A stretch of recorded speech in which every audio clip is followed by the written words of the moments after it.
সেই শব্দটো সদনৰ কাৰ্য বিৱৰণী পৰা আঁতৰাই দিয়া হৈছে। আজি আমাৰ বাবে আনকি সমগ্ৰ অসমবাসীৰ বাবে এটা প্ৰদীপ হাজৰিকা। অধ্যক্ষ মহোদয়, ইয়াৰ বাবে সংগীত নাটক একাডেমী, সাহিত্য একাডেমী। দ্বিতীয়তে মহোদয়, অসমৰ বিভিন্ন জাতি জনগোষ্ঠী ধৰ্মগোষ্ঠী সংৰক্ষণ আৰু সংবৰ্ধনৰ ওপৰত এখন বিল উত্থাপন কৰিব। অধ্যক্ষ মহোদয় আৰু আজিৰ সদন।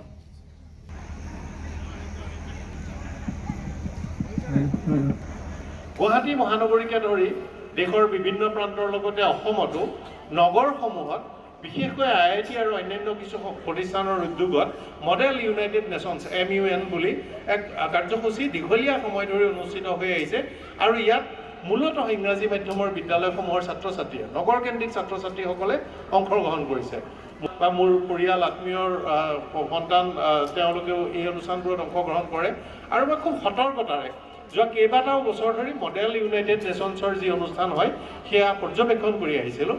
তাৰ পৰা মই দুটা মূলত কথা অনুভৱ কৰিছিলোঁ।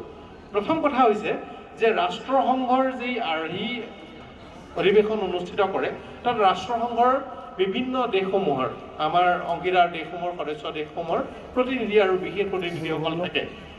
আমাৰ বৰ্তমান যি জটিল ভূতাত্ত্বিক বা গোলকীয় যি পৰিৱেশ ভূগোলকীয় পৰিৱেশ এই পৰিৱেশৰ জটিলতাসমূহ স্পৰ্শকাতৰ বিষয়সমূহ গভীৰভাৱে তেওঁলোকে অধ্যয়ন কৰে, গভীৰভাৱে চৰ্চা কৰে, গভীৰভাৱে দীঘলীয়া সময় ধৰি এই বিষয়টোৰ ওপৰত তেওঁলোকৰ বক্তব্য প্ৰকাশ কৰে আৰু সামৰণি মাৰি তেওঁলোকে এটা সিদ্ধান্তৰে সদায় সামৰণি মাৰিবলৈ সক্ষম হয়।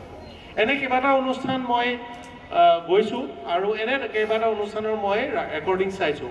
সাধাৰণতে দুবেলা দিনজোৰা কাৰ্যসূচীৰে হয়, ৰাতিপুৱা 7-8 বজাৰ পৰা হয় আৰু সন্ধিয়া 6-7 বজালৈকে হয়। মাজত তেওঁলোকৰ বাবে চাহ বিৰতি, ভোজন বিৰতি ইত্যাদি দিয়ে। আৰু এই অনুষ্ঠানসমূহ হোৱাৰ পাছত মোৰ 2-3টা কথা অনুভৱ হৈছিল। প্ৰথম কথা অনুভৱ হৈছিল যে ছাত্ৰ ছাত্ৰীসকলক আমাৰ বিশ্বৰ গোলকীয় ব্যৱস্থাৰ সৈতে পৰিচয় কৰি দিবৰ কাৰণে এই অনুষ্ঠানসমূহে এটা সুন্দৰ এটা অতি শক্তিশালী ভূমিকা গ্ৰহণ কৰিছে। দ্বিতীয়, আমাৰ ছাত্ৰ অৱস্থাতে 8ম, 9ম, 10ম শ্ৰেণীত বা 5ম, 6ম শ্ৰেণীতে এই ছাত্ৰ ছাত্ৰীসকলে বিশ্বৰ দেশসমূহৰ বিষয়ে অধ্যয়ন কৰে। তেওঁ এজন দেশে যদি ভাৰতক প্ৰতিনিধিত্ব কৰে, ভাৰতৰ প্ৰধানমন্ত্ৰী, ৰাষ্ট্ৰপতি, সংসদীয় ব্যৱস্থা আমি কেনেকৈ আমাক ৰাষ্ট্ৰসংঘত প্ৰতিনিধিত্ব কৰোঁ জানিব লগা হয় আৰু সেইখিনি তেওঁলোকে কয়। যিসমূহ দেশ তেওঁলোকে জটিলতম, দক্ষিণ কোৰিয়া, উত্তৰ কোৰিয়া, ইজৰাইল, কেতিয়াবা পেলেষ্টাইন, যিসকলে আমাৰ ৰাষ্ট্ৰসংঘৰ ব্যৱস্থাৰ পৰা বাহিৰত আছে কিন্তু বিশেষ সদনলৈ অনুমতি লৈ আহে, তেওঁলোকৰ দেশসমূহৰ জটিলতা আৰু ভূ ৰাজনৈতিক যিসমূহ জটিলতা সেইসমূহ অনুধাৱন কৰে।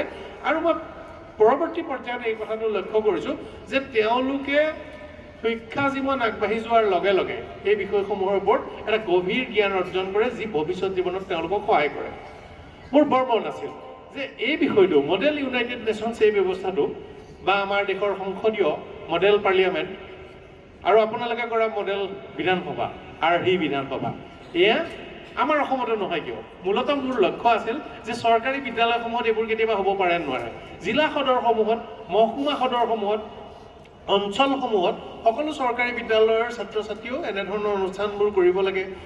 ডিবেট হ'ব লাগে, বিতৰ্ক হ'ব লাগে, চৰ্চা হ'ব লাগে, ভাৱৰ আদান প্ৰদান হ'ব লাগে আৰু এই বিষয়সমূহৰ ওপৰত তেওঁলোকৰ দক্ষতা, অৰ্হতা ইত্যাদি বৃদ্ধি কৰাত সহায় কৰে। ইয়াৰ পৰা 3-4টা মই বিকাশ নিজে চকুৰে দেখিছোঁ। মোৰ সদায় ভাল লাগে, সকলোৱে জানেই যে মই অসমৰ বিভিন্ন প্ৰান্তলৈ যেতিয়া যাওঁ পৰাপক্ষত আজৰি সময় থাকিলে মই বিদ্যালয় এখনলৈ যাওঁ। চাহ একাপ খাবলগীয়া থাকিলেও সাধাৰণতে মই স্কুলৰ কমন ৰুমত গৈ চাহ একাপ খাবলৈ পালে ভাল পাওঁ। তো স্কুলসমূহলৈ গৈ মই এটা কথা উপলব্ধি কৰিছোঁ যে আমি এটা সৰু পৰিসৰত সোমাই আছোঁ।